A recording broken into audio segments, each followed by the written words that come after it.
Tim Simpson, welcome to Straight Talk, mate. Thanks, mate. Honoured to be here. Well, you're the founder of a business called Chosen Advisory Group. You're a UFC manager. You look after UFC fighters, and we'll talk about that in a moment. And I wouldn't mind knowing a little bit about the build-up, how you got to become such a person, because everybody loves to be that type of person, I reckon, especially when it comes to UFC. But you call it Chosen. Why'd you call it Chosen? Is it because you only choose those people that you're prepared to manage, or they're going to choose you? So where's the honour to be with? Is you being honoured to be with them, or they're being honoured to be with you? Definitely me being honoured to be with them. Right. But so that was actually one of the hardest things when starting a business. I had about 3 business names. I just had this thing in my head about, so I worked at an agency, and a lot of the agencies in this sport are 200 plus clients, 250 athletes, really big volume. And not just MMA. They're a lot of times everything. Some are just MMA with that many clients. A lot of them are different sports agencies. Like you get to the big American sports, your football, your basketball, 250, 300 clients. And the agency I was at was moving that way. It was all about volume, scale.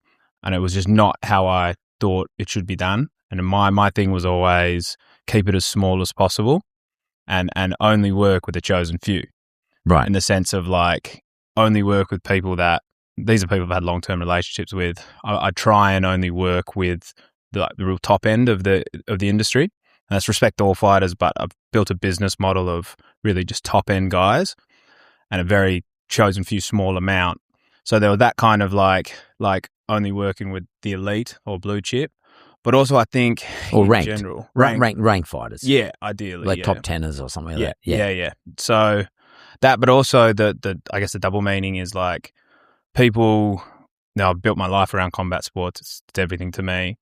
And I think the fighters are, to do what they do, only a chosen few amount of people in this world can do what these guys are doing.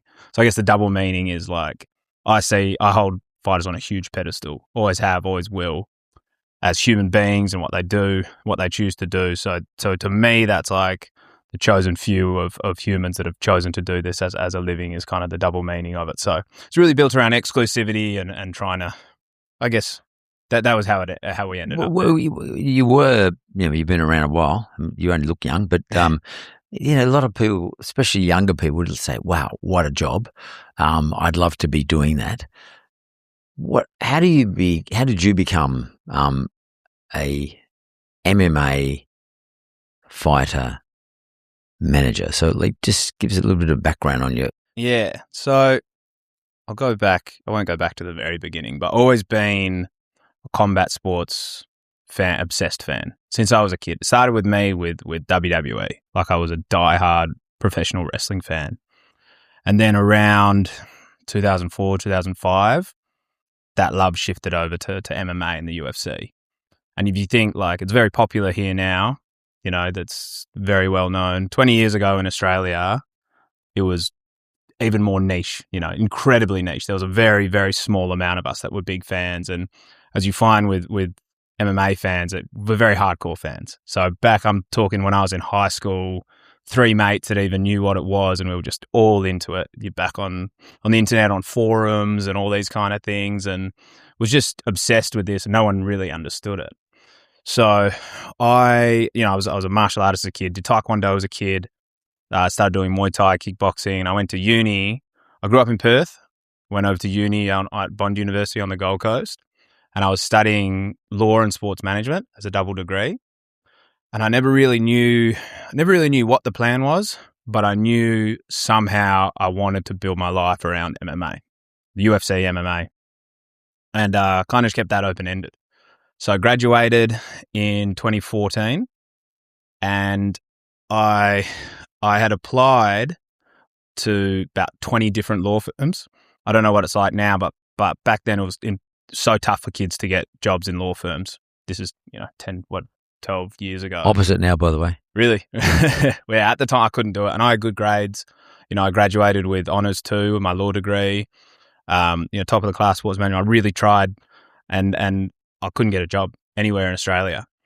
So my plan originally was get a job in a law firm, do corporate law, do sports law, 5-10 years, build up some experience, then try pivot into MMA. That was always the dream. But didn't get a job, so went back to Perth and started working at Rio Tinto in-house in the legal team. And I was there for 6 months. It was kind of like a trial. I was working in the contracts team for procurement, so looking at a lot of contracts. At the same time, I was studying my PLT. What PLT being? Professional legal training to become a lawyer. Oh, yeah, that's your college of law. Yeah, college of law. Yeah, okay. Yeah. PLT is in WA, I think. But in order to you practice as a lawyer and put your own shingle out, you have to do this sort of outside of university type thing. Yeah. Just to make sure you know how to run a trust account and a few other things. Don't remember any of it, but got it done. So did that. Went to court in WA, put the hand on the Bible, got admitted as a lawyer, and then Rio offered me like a long-term thing. And I was at this point, at the time it was good money, and I was 20, 23 years old, and I was able to get a US visa, a graduate visa that you can only get for a certain period of time.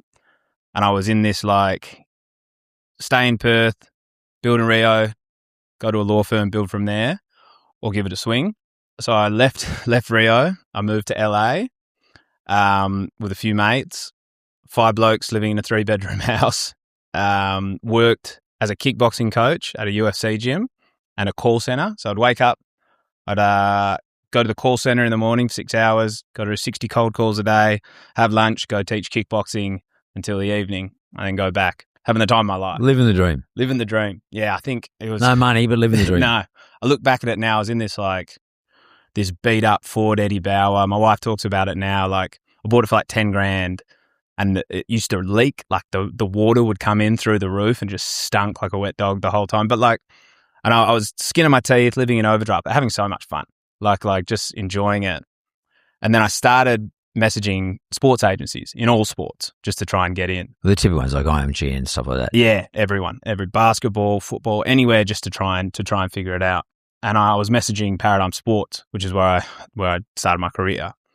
And through them, stayed on them, did a few meetings, started working with them at the start of 2016. Started in like a sponsorship and marketing role, like just hunting sponsorship deals, little endorsement deals for the fighters, and had some success there. And then this was right at the rise of Conor McGregor.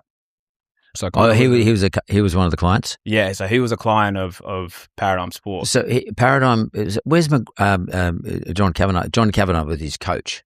Yeah, was his coach. Well, not his manager, so to speak. Not his manager. Okay, no, right, John's right. a really good friend of mine. He's his coach. So he sat in that chair. Yeah, he has been. Yeah. Oh, he's a good guy. I just seen him in New York recently. Very good friend. Yeah. But for the people who don't know, first black jiu-jitsu black belt in Ireland. Yeah, legend of it. Ever. So I kind of fell into this position where I was working a lot with Conor, very, very close with Conor. The CEO of Paradigm at the time was his agent, and I kind of fell into like Conor's day-to-day guy. And this was right at the peak. So I got thrown into the deep end really early. And I was all over the world with Conor in the UFC stuff, learning a lot really fast. Just the whole entire life was just work, kind of that hyperdrive period that I think people go through sometimes. And from there, kind of stayed in that role, but I also started managing my own clients in 2017. My first client was an Australian girl called Megan Anderson, and started building like my roster of clients as a manager, slowly moving away from Conor, but kind of doing a bit of both. And then got to a stage by 2020, 2021, I was a senior vice president and I was running the kind of whole MMA department with like my own clients and then other agents with their clients, and was doing that and I was kind of overseeing that part of the business. And then resigned from there in 2022 and started Chosen Advisory at the start of 2023. So when you picked a good one, Conor McGregor, or he may have picked you, but what do you learn from managing someone like Conor McGregor? I don't really want to know about what you learn about working in a place like Paradigm, but what did you learn about how do you manage a person like him? How do you make sure that he gets the right, endorsement contracts, gets paid the right amount of money from the UFC, can get a pay-per-view. gets properly matched. I mean, what are some of the things you learned from McGregor during that period? That would have been a great learning curve. Wow. Yeah, it was crazy. I was so young, and that was like my first real experience in business. Obviously, I did some stuff with Rio, which is more a corporate structure, but this was kind of running wild, and it was so much uncharted territory because the sport had never seen anyone like Conor. And all the money that was being thrown around. Yeah, and there was no blueprint for it, right? So I was lucky to have to figure out a lot on the fly. I was fortunate to be included in I wasn't his agent, but I was included in all the deal making, all the deal points negotiations with the UFC, everybody. So I was right there, learning lessons every day and seeing it all. It was a time in the sport where nobody really knew because the UFC had never had anything like this before. So obviously you take your learnings from other sports, and he wasn't the first guy to do big endorsement deals or anything like that, but it was just such a changing dynamic constantly. It was just complete madness. But if you compare, say, UFC to boxing, I mean, Conor's probably the biggest earner ever in UFC. I'd imagine it was. He probably still is. Yeah.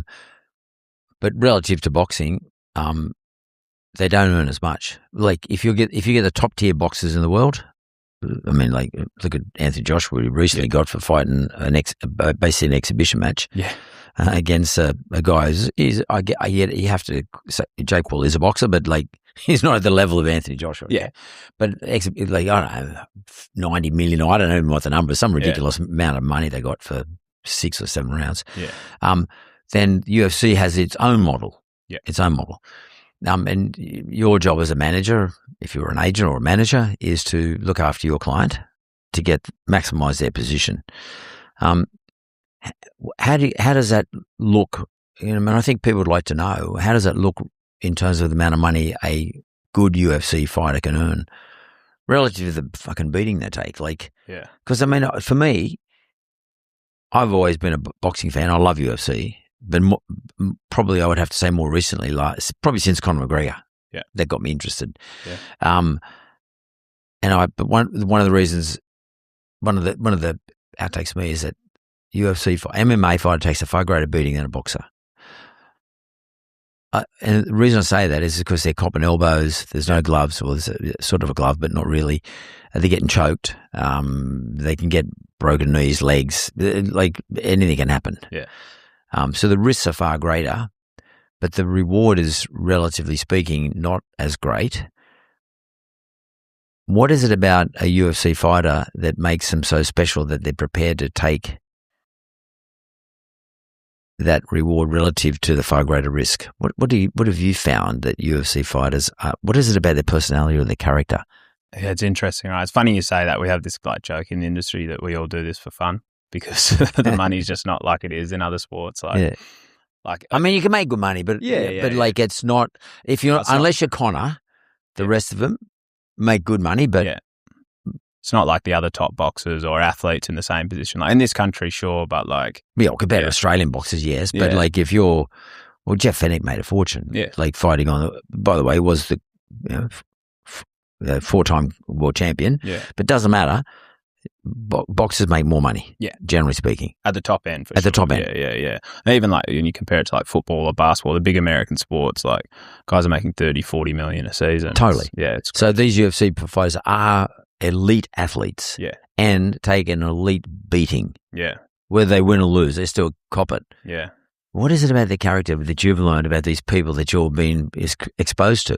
It's interesting, it's like I think there's always a like. When you look at it from that perspective, it's like why do it for a sport that isn't that much money in it? But at the top there is, and I think no one's going into it thinking, I'm in this sport to be mid-tier and do this for a living. I think the best guys are like, I don't think about it's not the highest money earning sport because I'm going to get to the top and the money is there, right? I think a lot of the time it's like. They're never going to tell themselves, "Oh, there's not a lot of money in this sport if you don't make it," because I'm going to make it. So I don't. Self-belief. Yeah, exactly. So but a lot of boxers are actually just journeymen, and they just earn mid money, like the average sort of money. A lot of them are just like sort of like prize fighters. They don't really earn that much at all. Especially in Australia. Yeah. So maybe you could just explain this a little bit without giving too much away, but of your clients, what would a person ranked 15 in the featherweight division get paid? I mean, what would they be expecting to get paid if they're having 2-3 fights a year in the UFC? I'm talking about. So it's good timing for the discussion, right? If the Paramount deal is now just started, so the landscape has completely changed. Because now the UFC's got a lot more money. Yeah, because Paramount's had to pay him a shitload of money for the rights. Yeah, I mean they're at 1.1 billion US a year. Is the rights deal now. So the landscape has completely changed. And like I'm finding now, I've done kind of 2 big deals since that deal's been announced, but everything's changing, particularly at the top end. So the top end is changing a lot. Because a lot of times the top end gets most of it though. Yeah. It does most things in life. True, but some of it sort of, some of the prosperity dividend sort of drips down a little bit. But if let's say I'm not Jack Della Maddalena, I'm not one of those guys, right? I'm not Rob Whittaker. I'm not Alex Volkanovski. I'm not Israel Adesanya. Like, I'm none of those guys. I'm some dude. I'm 23. I'm a decent stand-up fighter. I'm in the UFC. I've been given that position, and I'm gonna fight. I'm ranked 15th. Yeah. What is he? Like 100 grand? What is there a minimum, or how does it work? So the starting salary is 10 plus 10. We still 10 plus 10 being what? 10 grand? 10 grand plus 10 grand. Right. There's a very 10 grand. Was it 20 grand, or you get 10 grand plus a win? So 10 grand to show, 10 grand to win. We have a very, very archaic model in MMA. And one of my biggest goals as a manager has been to depart from that. So a lot of my top guys, almost all of the top guys, get flat fees. I think showing and win, there's no other profession in the world where you show up and you get half your pay if you lose. No one else would do that. And I think it's built in an age where it was the Wild West. It wasn't a very professional sport and you had to motivate people to actually try. I think it's, and I've said this publicly before, and I'll say this to the matchmakers every day of the week, I think it's archaic. I don't think it should be a part of sport going forward. I think it has to be flat fees, like it is in boxing. So it's 10,000. So turn up, you get 10 grand, which will be US. Yeah. 10 grand US. And then if you win, you get another 10 grand US. But then, like, and then your next fight. No, but just, could I just stop you for a second, Tim?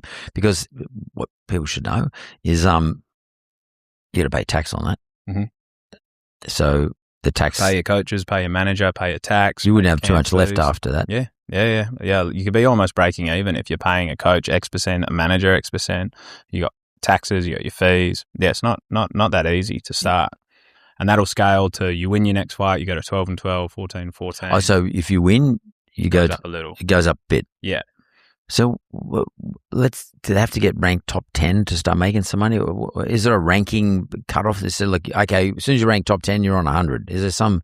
No. No, there's not. I mean, it's such a... Is it done person by person? Yeah, look, you have points of reference to, like, well, if this fighter's getting this, but none of that's public, right? So they don't publicly disclose salaries anywhere. So you got to be... Is that you then negotiate it? Yeah. So, like, fortunately, I'm in a position where I've got, many world champions and former world champions that I can use as base points for other people. Yeah, so you got data points. Yeah, exactly. You can sort of say, well, hang on, like, and who are you negotiating with, Dana or who? Hunter Campbell mostly. Well, for the top guys, Hunter Campbell, who's number 2 behind Dana, and then the matchmakers are Sean Shelby and Mick Maynard. Yeah, and so do you negotiate fees with matchmakers or? Depends. Right. So the top end guys is mostly Hunter. Yep. And a lot of my guys are top end guys. I do most of my business with Hunter, but the guys on the way up is with Sean and Mick as well. They're the matchmakers. Yeah. And maybe you could explain what matchmakers are. So they're the guys, without sounding crap, they make the matches, right? So they pick the 2 opponents who are going to fight each other in that weight class. At a certain level, they decide what they're going to get paid, who they're going to fight, when they're going to fight, how much they're going to fight for. And one of the great things one of the things I love about UFC, and I think is a great thing about UFC, there's very, very rare is it a mismatch. But everybody quits themselves. One of the things I don't like about boxing, it is full of mismatches. Yeah, the guys get to 20-0 and have, you guys that'll have 40 fight careers might have 6 real fights. Yeah. And it kills where they're not a 10-1 favorite. It just kills. And one of the reasons, I used to go to all the fight nights. Actually, physically turn up, particularly here in Australia. Yeah. But I'm at a stage now where I just watch it on pay per view, and that way I can turn off and go to sleep because I know it's going to be a shit fight. Yeah. I'm hoping it'll be good. I don't care about the $60, but I do care about taking a plane to Brisbane or something like that and being completely disappointed. Yeah. So, but the UFC is great at that. So the matchmakers. What do they say? They ring you up and say, "Hey Tim, we've got so and so here in the middleweight division. We'd like to match him with Israel. Yeah. I mean, how's it work? Like, so it just depends. What do you say? Everything scales with leverage, right? Like when you're, depending who you are, and you first fight in the UFC, a lot of the time it's like, this is who you're fighting. This is when you're fighting. They tell you. Yeah, a lot of the time. Were those people are managers? This would be the conversation with the matchmaker. But those lower people who are just starting off, do they actually have a manager? It's funny. Like I've always taken the approach of like, I'm not going to start managing you until I can add value. Like I'll take an example. There's a kid here called George Mangos, who's from Kingsgrove, who fought in the Contender Series last year, who I've been mates with him and his dad since he was 2-0. And then I was like, look, this kid's special. I think he's going to be, the future of Australian MMA. But I was like, you don't need to sign a contract with me. I'm here to answer any questions, but you're fighting in Australia. Your coach just needs to get you fights. You just got to win fights. If I'm not adding value, you don't need a manager. Got to a stage where he was now ready to go to the UFC. I was like, all right, now let's make the relationship official, if you will, and I'll bring you into the UFC. So at that stage, once you start dealing with these big US organizations, I think you do need a manager. But a lot of managers, I call it punching a ticket. Well, it happens all over the world, the US. They'll find any kid with a winning record. Here's our contract, sign it. And then if they end up being good, then they'll start putting the effort in. Yeah, so I do things a bit different, like without tooting my own horn. But yes, most kids end up having managers unless you can have a conversation and be like, look, someone's just trying to punch a ticket on you early. So then they bring you up and they say, well, we want Israel to fight this person. Or you manage Israel, don't you? Yeah. Yeah, okay. So what's the conversation look like? Do you go back to Israel and say, mate, are you ready? Or do you probably got to might have to lose some weight, or you've been living a good life. Yeah. Or how you feeling? What's your conversation with your clients? I've always taken like a very coach heavy approach, because like I live in North America, and like I'm not there with Israel every day. I don't know what shape he's in. So you're a resident of the United States? Yeah, I live in Mexico City. Mexico City, okay. Yeah, but I've been in North America for the past 10 years. Mexico City as in Mexico? Yeah, okay. Mexico, I live in Mexico, yeah. Okay. Wow, you live in Mexico? Yeah. You're a fucking Mexican? Yeah. Good on you. Mexican Australian. Well done. That's pretty cool. Yeah. Been there for about 3 years. That's cool. Yeah. And so you're in Mexico. You're looking after your client here in Australia or New Zealand. Yeah. The matchmaker rings you up in Mexico. Is that how it works, or do they normally ring the coach? We meet, so I'll be the starting point. Right. Like often it's like once you get to Israel's level, you've got a lot more leverage and it's a lot more collaborative. So like take Izzy, for example. He took a year off, started around December this year. He's like, feeling like I'm ready to come back. I'll chat with Eugene, his coach, and say, look, is he in shape? Is he ready to go? This is Eugene from Auckland City Gym. Yeah. City Kickboxing in Auckland, yeah. Izzy will be like, look, I'm feeling good between February, Marchish type time. Izzy doesn't really care about opponents. Eugene more. Me and Eugene will talk about an opponent. I'll call Hunter Campbell in this case. Hunter deals with, the champions, former champions. Call Hunter and just say, look, Izzy's back, wants to fight again. We're thinking around March. Sometimes it's like, who's around? Hunter's very collaborative on Izzy, because Izzy's got, he's got gold in that organisation. He can do what he wants. So I can say, look, we spoke about, I can use an example because Izzy's got a fight booked. We spoke about 3 guys in the top 15. I had a preference towards Joe Pyfer. Spoke to Eugene, said, look, I think we can get Pyfer if that's who we want. Go back to Hunter and go, look, Izzy wants Pyfer. Because he's Izzy, that was the fight we got. Right. I'm doing I have a similar conversation going on with Jack Della right now. Similar conversation. I love Jack. Oh my God. Yeah. I was here when you interviewed him. He's gone. Yeah. I got a good story about that actually from after he left here. But he, so for that, it's like the UFC want him to fight somebody. We want to fight somebody else. So that's a bit of a... So it's a negotiation. Yeah. But what do? You say, no, I'm not letting my client fight that guy. I mean, will you say that? I mean, in the end, I've always taken a position that it starts and ends with the fighter. I'm never, and I think it's wrong if you're a manager to pull the strings in that way. Right. I'm not getting in there. Right. So, but you'll prosecute Jack's view. Yeah. So if I say, Jack, look, they really want this. I know we really want this. They're putting their foot down. You put your foot down. How do you want to play this? And he may say, I don't really care. Let him have him. I'll fight him. That's fine. So it really starts and ends with the fighter in every single case. Because if you start trying to pull the strings yourself, it gets very, very messy. So if Jack says, I'm not going to fight that guy because I want to fight that bloke, somebody else, fighter number 2. Yeah. How do you negotiate with the UFC? I mean, do the UFC say, well, I don't know. I mean, do they sort of pull rank on you? Sort of say, listen, it's our format. It's our business. Yeah. You fight who we want you to fight. Everything's a negotiation, right? Yeah. Like you've done a million negotiations. Yeah. It's what your leverage is. It depends how popular he is. Yeah. It's like, look, if Jack's not fighting this guy, then he's not fighting. They can call your bluff and say, cool, he's not fighting. Or they can say, fine. It's all comes down to what's the worst case scenario for them. All right, do we want Jack? Or if he's not going to fight, we have to do this. Everything's the different levers you pull no matter what, right? So, and are the UFC trying to fill a card up with interesting fighters? So like, I mean, they're on every week now these days, but like, is that their game? Is it to put into the card someone who they think will be interesting to the audience in order to build pay-per-view? I mean, how does that work? Well, pay-per-view's gone now in every, it's gone from the US, but they definitely stack the numbered events. Still pay-per-view here though, isn't it? Yeah. At least this weekend is. Yeah. For a few markets, I think they're going to move away from it entirely. But obviously, 80%, more than 80% of the pay-per-views came from the US. So that being gone is a big difference. But it's sort of still pay-per-view in that you have to subscribe for Paramount. Yeah. So I think it's like $80 a year to watch it. Yeah, to on your Paramount Plus. So they definitely still the numbered events. They still put the bigger names on and try and build those cards at big market events. Typically, they have their own facility, the Apex, which don't often put the bigger names on. It's where they kind of build talent a bit. So each card, I think they want a few fights, but definitely like these pay-per-views. I guess now they're called PLEs, Premium Live Events, the numbered events. Premium they Live put events. a bit, put the bigger names on. Yeah. So and how would one of your fighters get paid? Do they get a share of the subscription that, say, Paramount Plus is going to get, or they get a share of the pay-per-view that Fox here might get, or DAZN, or whoever? I think it's Fox still here in Australia. Do they get a share of that?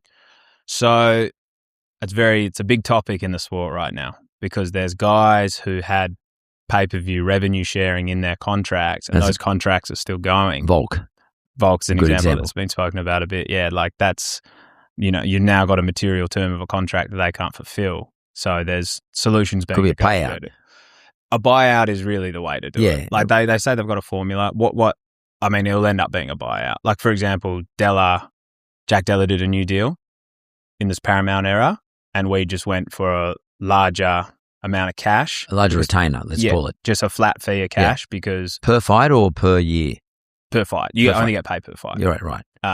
But like to me, pay-per-view has been declining rapidly. Like when I started doing this 10 years ago. Yeah. The amount we pay per view, or you mean the number of people? The amount of views, declining rapidly.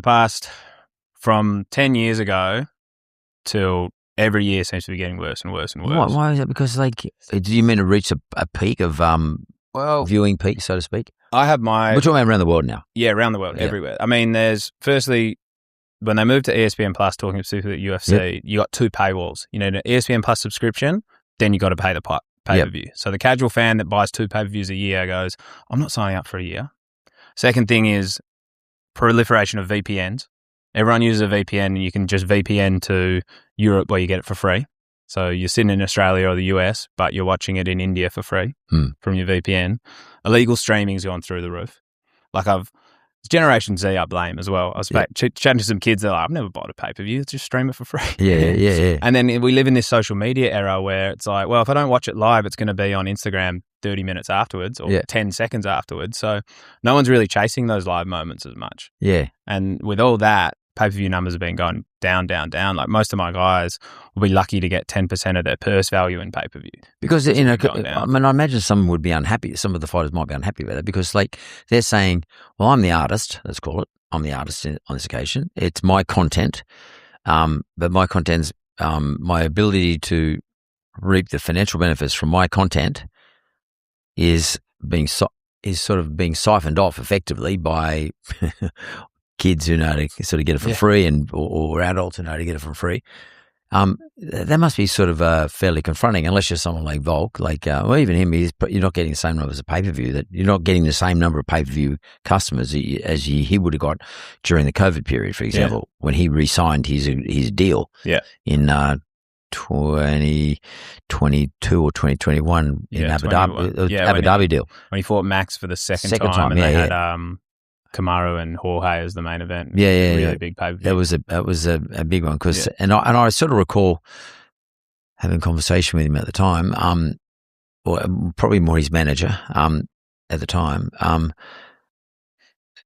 that he got paid a fair bit to have the fight, and renegotiated a new pay-per-view, share of pay-per-view. But it was different if you were the world champion compared to if you weren't the world champion.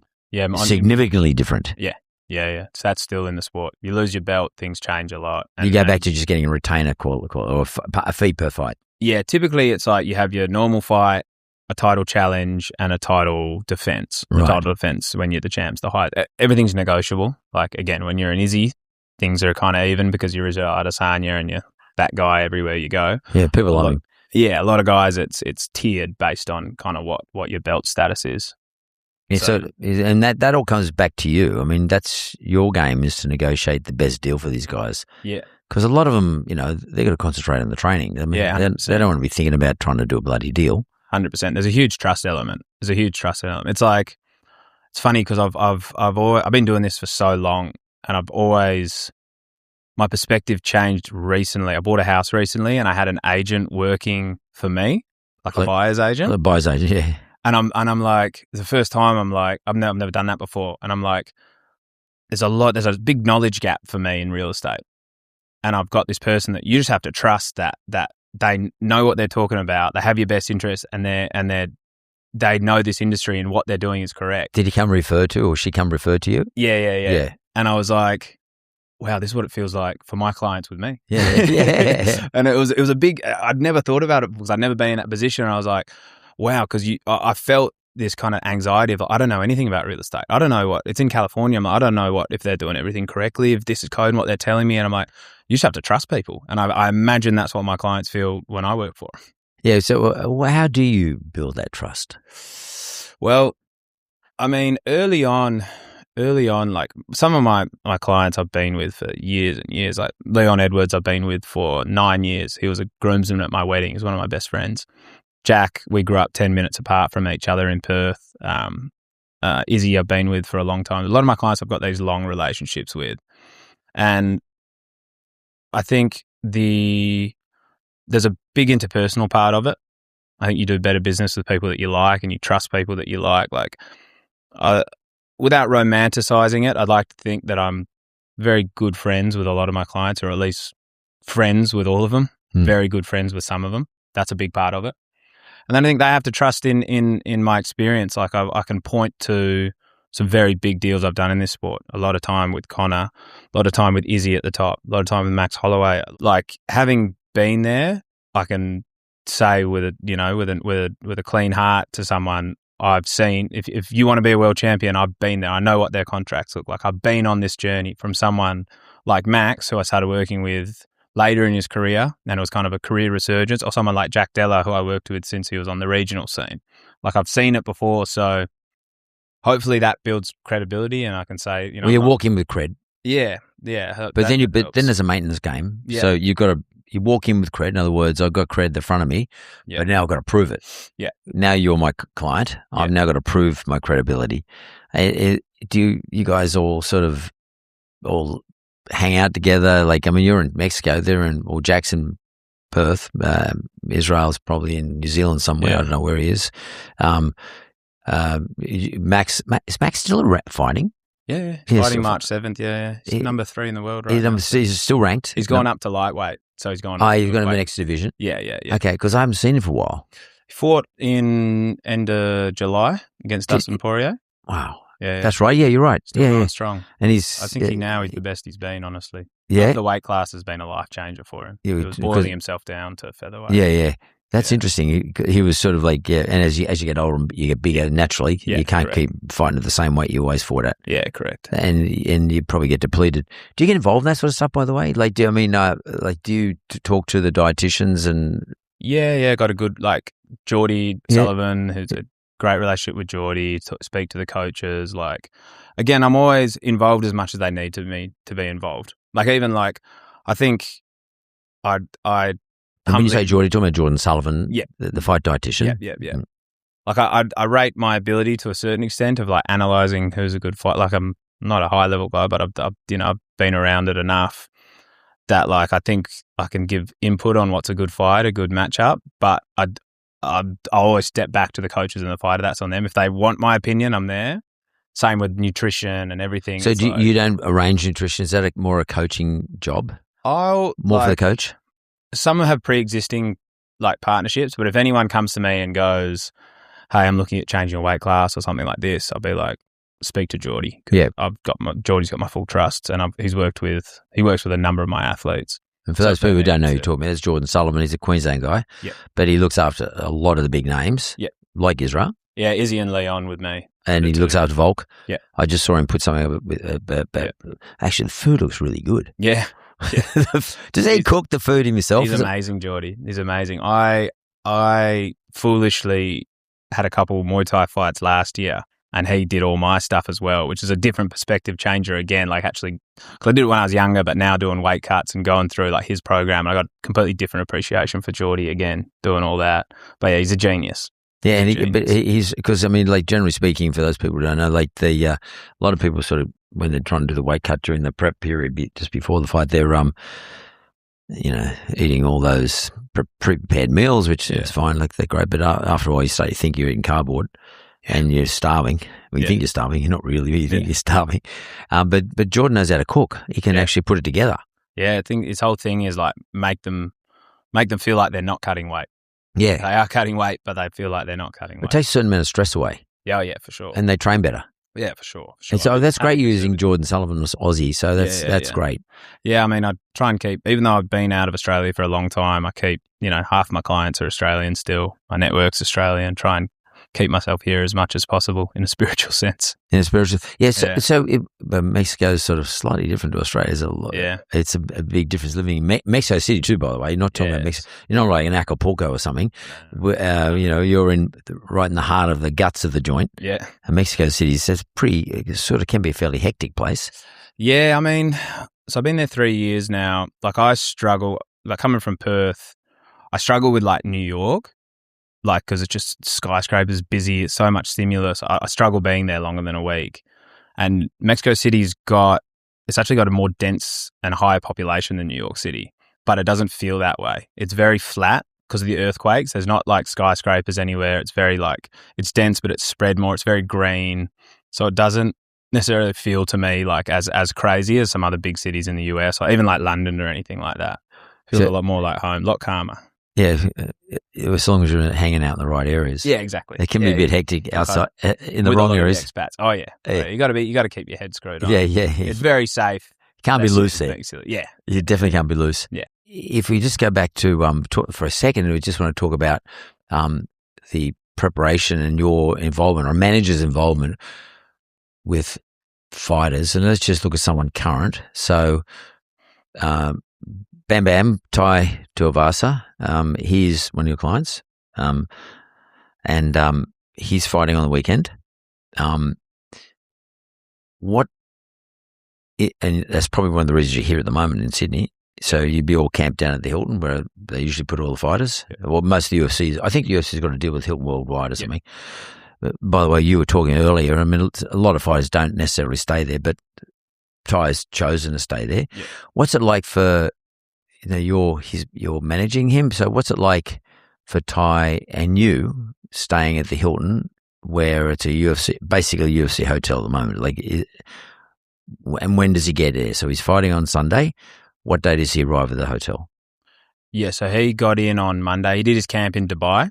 Yep. So he got back from Dubai last Tuesday, and then went back to his coach's place in Penrith, finished camp in Penrith, and then moved to the Hilton on Monday night. So check-in's Monday, Check into the hotel Monday. Tuesday's fight week check-in. So that's where you go in and basically say, I'm here for my fight, sign all the paperwork, sign the posters, start doing media. Wednesday. Do you have to do media? You do. So it's expected. Yeah, I mean, it's in your contract. Oh, right. It's in your contract. You got to promote. In your UFC contract. Yeah, and in your bout agreement. Like, you've got to promote the fight. It's part of the gig. This is an entertainment business. I'll say, first and foremost, it's an entertainment business. So that's push and pull as well. Sometimes I'll get this media schedule from the UFC and I have to be like, guys, this guy's fighting in 5 days. Can we chill out on doing every single interview under the sun? So that's again a push and pull thing, part of my job. But did media Tuesday, Wednesday.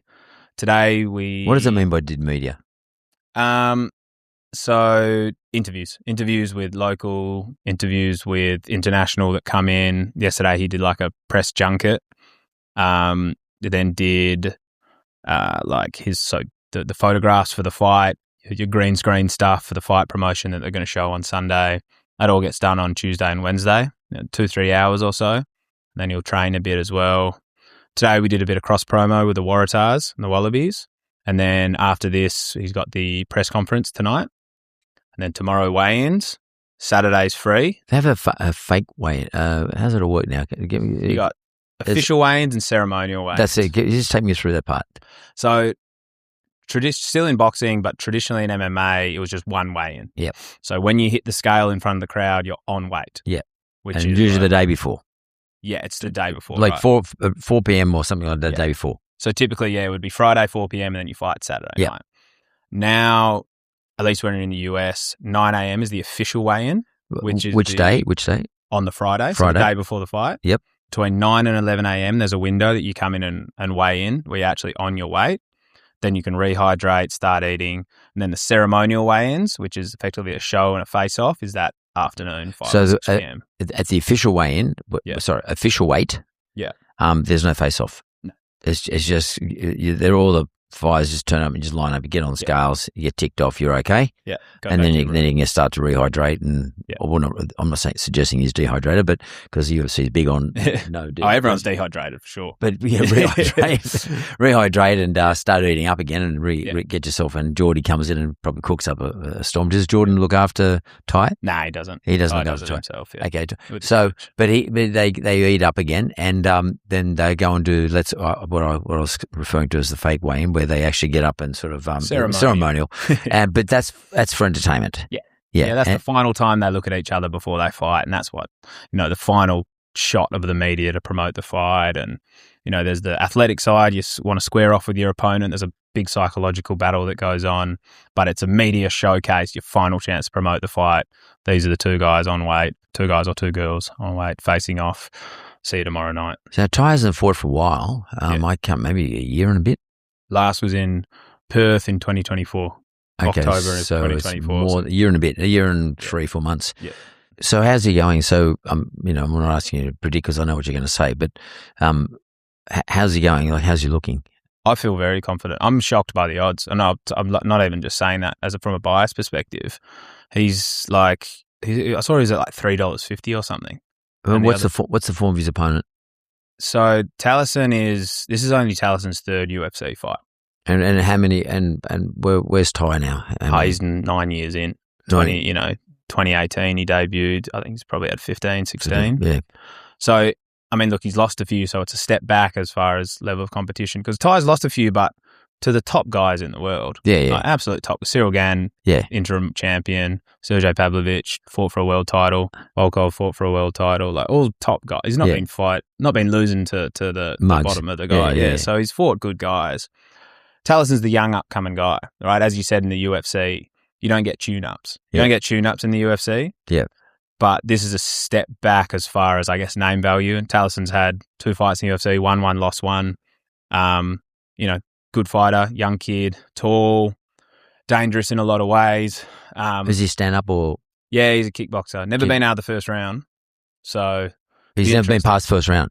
Wow. 9 fights, never been past the first round. That's a bit scary for him. But. Yeah, young kid, and I like it a lot. Stylistically, I like it a lot. Yes. I think if you get the right version of Ty, this is a perfect matchup to get back on a roll. Is he a puncher, the other kid? Yeah, most of them are in heavyweight. Yeah. Yeah, I mean, he's all first round knockouts, and then his one loss, he got knocked out in the first round. So he's do or die, I guess. But, this is going to be cool. Yeah, I'm really looking forward to this. Yeah, I feel good about it. Just seeing the ride over the past few years been rough on Ty. Just seeing where he's at now. As soon as I saw him this week, I couldn't believe it. It looks like he's born again almost. Yeah, that's very excited. It must be amazing for him and also for his family too. And if he can stay there, I mean, it's going to be amazing for all these other businesses too, because he'll take that into everything. So, like, what happens if he loses though? I mean, look, I think it'd be his fifth loss, won't it? Maybe his fourth or fifth. He's on 5 at the moment. Yeah. So he's still under contract. Right. He's still got several fights left on his contract. I think with Ty, it's like, it's an entertainment. He's such a personality for them. Yeah.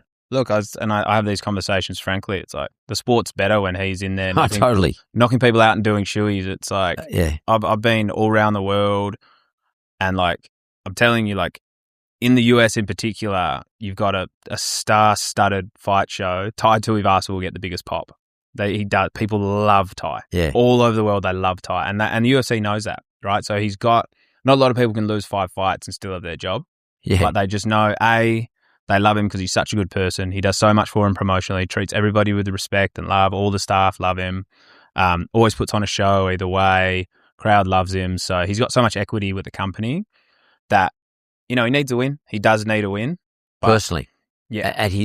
For his own sake. Yeah. But well, by the way, from a fighting point of view, he's such a great fighter to watch. I mean, he mixes it up. He gets in close. He moves like a flyweight. Yeah, he's unbelievable, and he can throw him, and he's like really courageous. He's not there sort of being strategic. Oh yeah, he gets into it. Yeah, he'll go toe to toe. Yeah. But at the end of the day, that's entertainment. This is a fight game. It's an entertainment business more than a sport. And he can cop it. He can cop punch too, which is.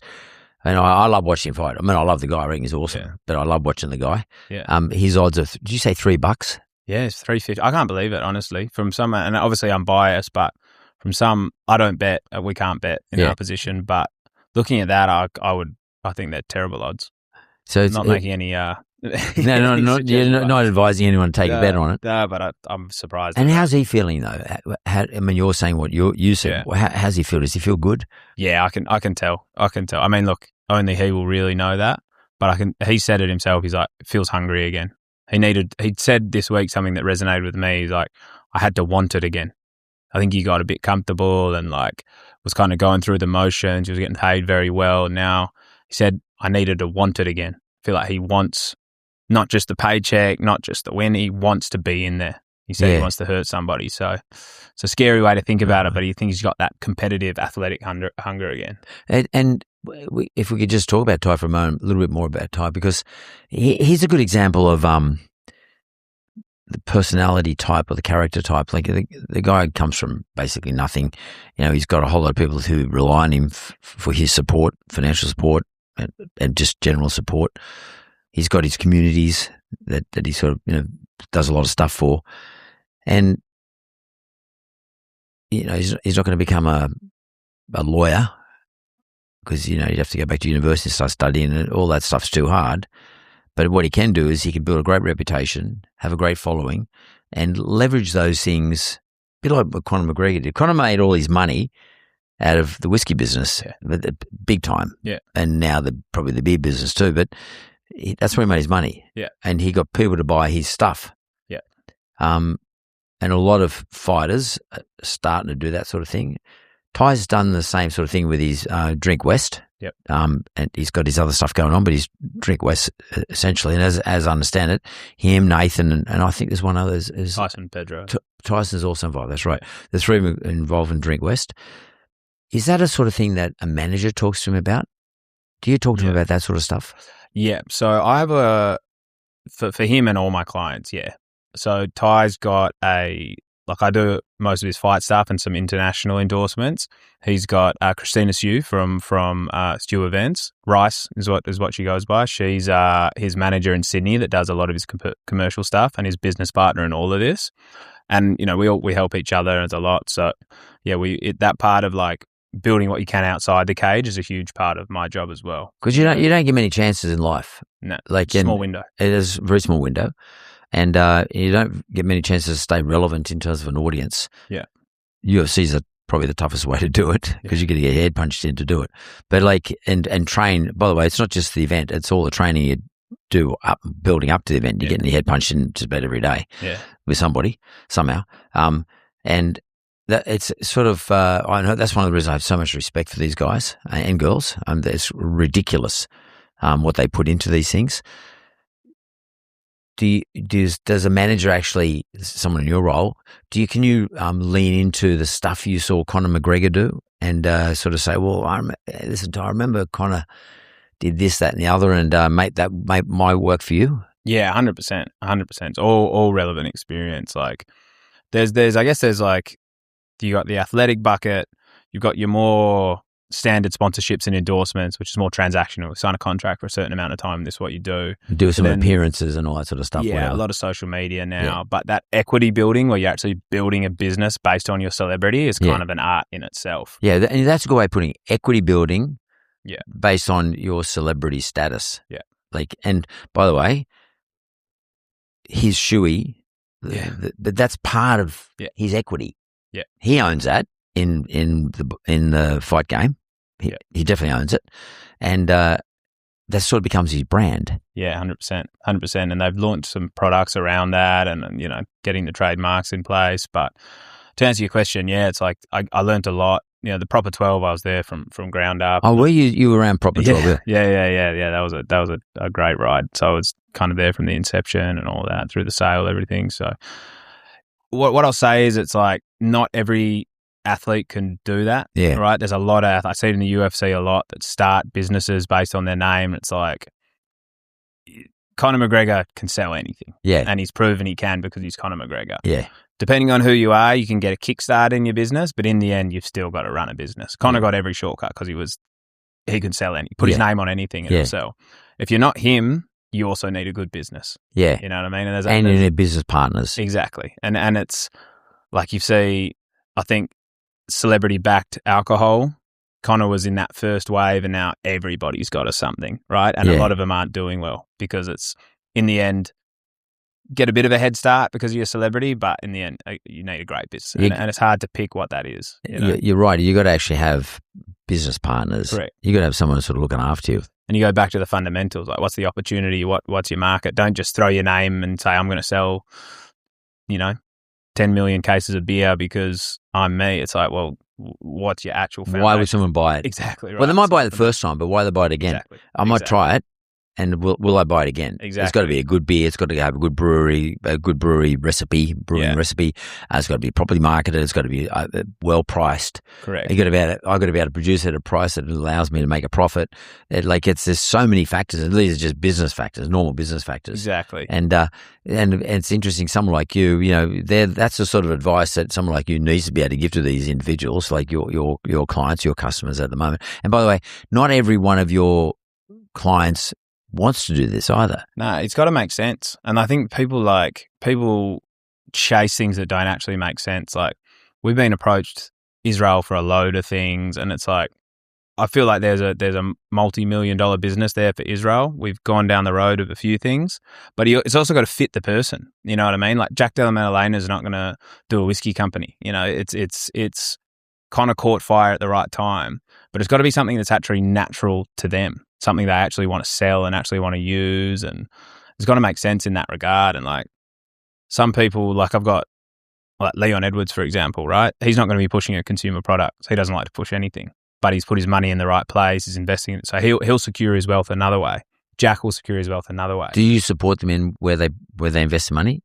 So I'm not a financial planner. No. And I'm not an accountant, but I have in different parts of the world my go-tos, and you have people you can recommend them or refer them to. Yeah. So like that's a big thing for me. It's like step one. Like it's interesting now working with some of these younger kids that I'm starting with, like getting the company in place, getting all these things in place before you blow up is completely different to guys that I start working with who are already there. It's now it's a clean up and fix everything and then go. But like building those financial building blocks where I can say, pick your financial advisor, pick your accountant, let's make your company and build from there without me actually I can build the infrastructure and let the experts do the expert work. But setting that up, as long as I've done that and they've got the building blocks to financial freedom and long-term wealth, then I think I've done my job. But the actual like specific parts of it, I'll leave to the experts. I have one final question for you, Tim, if you don't mind, and hopefully you're able or prepared to answer it. What should Volk do post this fight? Well, I hope he wins. I believe he'll win. And then I think it's hard to tell. Like I don't manage him. I don't know him. I'm good mates with his manager. I'm good mates with Volk. I think if he wants to walk away, he can. From the sounds of things, he doesn't. As long as he is feeling physically able and motivated. Motivation and discipline, never his issue. He's the most disciplined bloke ever. I think physically, if he's okay, I think he should continue if that's what he wants to do. Will he go down as the greatest of all time, the GOAT in that division? I think at this stage, it's an interesting conversation. There's him, there's Conor, there's Max, and there's Jose Aldo. Yeah. And those four. Well, Jose, I think Max and Volk got Jose, so. Everyone's beat Jose, but he was like that legacy from before. He was the early doors. Yeah. And then, Then Max, but they had the trilogy. Yeah. It's hard for you because Max is your client. I'm glad I started working with Max after that chapter of them together. So that was good for me as an Australian. But, for me, there's a distinction between the best of all time and the greatest of all time. The best and the greatest are different. Okay, well, how would you put it? So the best, I see it as if you put this form of this person against anyone else in their weight class, who would win the fight? Who's the best? Of all time. Of all time. And then the greatest to me is accolades. Like, for example, I think Muhammad Ali is the greatest of all time, but I think Alexander Usyk would destroy him because that's just the way the sport goes. People get better and bigger. And so there's a difference between the greatest and the best, in my opinion. I mean, Holloway, pound for pound, standing in front of someone, just duking it out, is amazing. And his body of work, like he's came to the UFC when he was 20. He's 33, 13 years at the top. Then he, after, for the past 10, he's only fought in the top 5. Like I believe he's going to win a belt back. He'll become the undisputed champion again. And I believe he's in the conversation for the greatest of all time because his tenure and his longevity and what he's done. When he goes back on a title reign 7 years after his first title reign, he's still at the top. He's still top 3 in the world. I think once you look at it on paper and the moments in an entertainment business, the moment business, it's a business of moments. Yeah. And the moments that Max has provided, I think Max will go down arguably the greatest of all time if he concludes this story the way that it's going. Especially if he gets another division. Yeah. Like, I think John Jones, the only one that's done it properly. Yeah. He went from to heavyweight, but from the lower division, the light heavy. What is it, light heavyweight? What is it? He was light heavyweight, now he's a heavyweight. Yeah. And, Dana told me he reckons he's the greatest of all time. Yeah, Dana's very staunch. And and then greatest again to greatest and best. I would say John Jones as the best. I put Jones in there with anyone, he probably wins. But then you go, who's the greatest? Greatest to me, again, goes to accolades. I feel like either George St. Pierre or Anderson Silva's the greatest. So I like to make the distinction of greatest and best. And, mate, what's the Jack story? So we were here with you. Yep. This was, when was it? Sydney last year. Yep. And Jack was here on a media run to fight Leon in March. That was the fight that was happening. We were in this studio. As we left the studio in the car, going to the next media commitment was when I got the phone call from Hunter Campbell that the matchmaker. That the title fight had fallen out and Jack is now being moved into the title fight in May in Montreal. That's why I remembered here because it was as we were driving out of this studio, I got the call. Jack was sitting next to me. Wow. And Hunter was like, don't say anything to Jack yet because there's moving pieces. And I was like, mate, he's sitting next to me. I have to. So as we were leaving this studio, we got the call that Shavkat's injured. We're moving Jack into the title fight. Sorry, you're over in Sydney promoting a different fight. Let's cut that media, go home, and we're going to start fresh in a couple of weeks. Wow. So that's why this studio was you've had some moments. Yeah. Oh, yeah. Yeah. Well, a lot of good stuff. Well, I really hope, by the way, Ty kicks ass on the weekend. Yeah. Obviously, I hope Volk does too, but Ty being your client, so give him my best, and absolutely, I'll be watching, mate, with a great deal of relish. Yeah, we've got to get him in here. I'd love to see him again, and we'll do a show again. And tell him to bring a case of his beer in. Like we'll get his beer and we'll sit out the front there and we'll do a show in the street and get them all looking. Done. Are you going on Sunday? No, I'm not going to go. Look, I'll be honest with you, I don't. It's too crowded, too noisy, and I get a much better. I love it so much. Yeah, I'm a tragic, and I have to watch it. Like on TV, no distractions. I'm 100% the same. If I'm not there for work, I'll never go to an. I want to watch it. Absolutely no distractions. I want to be able to concentrate on everything. Yeah, and sort of like especially someone like Volk, like when he's on the ground. I mean, I just love because I've been doing jiu-jitsu for a while now, and I'm trying to work out. I'm not a great jiu-jitsu exponent, but I'm trying to work out or learn what's he doing because he's he can see, he can sort of nearly. He's a different like, experience when you're trained. Well, to me, it's like he's giving a lesson. Like he sort of does it in slow motion a little bit. Yeah, getting out of a choke or whatever, like a guillotine, like getting out of those positions, like. Yeah. Whoa, what the fuck? Yeah, jiu-jitsu is one of those sports where if you know it, you see it in a different way. Like I grew up playing footy, but I'm not going to watch an AFL game and go, oh, that clicks in my head. Yeah. But in jiu-jitsu, it's like, because it's a sport built on building blocks and sequences. Yeah, so when you know it, you can watch it live and go, shit on it. Yeah, totally. And I find when you're there, it's a great experience to be there, don't get me wrong. Yeah. It's a wonderful experience. Actually, I love Sydney, but I thought Perth was amazing when Jack fought a couple of years ago. When Volk, that was a great event. Crazy. Perth people went. I've only been once, but go nuts. Yeah, at the stadium I'm talking about. Yeah, and this is vibrating. It's mental, and Sydney's the same, but it's bigger. Yeah, and it's typical Sydney, but Perth just went nuts, and it's a great vibe. Don't get me wrong, I love the vibe. But if I really want to get the technical side of things, I got to watch it. Yeah, I'm the exact same. I go for work, obviously, when I got clients fighting. Outside from that, I'll pick the couch 100 out of 100 times. Yeah, and you're in control. Yeah. Oh, what happened? Got your own bathroom. And Tim, finally, do you reckon you get anybody up in the White House card? I'm hoping. Yeah, I'm hoping. I mean, that's pretty hectic. That's mad. I love it. Well, we. You know the thing where the president brings in like the Super Bowl champions or the Olympic gold medalists? They were planning on bringing all the UFC champions to the White House, one of those big photo things, last year when Jack was the champion. So we were going to go to the White, which would have been crazy. The two kids from Perth to be in the White House. But I hope I get someone on the card. It'll be a good story. We've got a lot of good stories on this journey. That would be another good story. Well, actually, you said something really important there, and I want to finish on this. It's you're right. It's two kids from Perth. I mean, a kid from Perth. Look at you. You ever thought to yourself, like, scratch myself, is this real? Like, here I am living in Mexico City. I've got these, I've got a list of clients who, some of whom have been some of the best fighters in their division of all time, and still are great fighters. I'm now talking to the next group of young fighters coming through. They'll want to be the same as the people that I'm now managing, and I'm just a kid from Perth. Yeah, it's humbling. It's you get caught up in it because life moves so fast. But I think the past few years things have happened, and I've had chances to be kind of proud.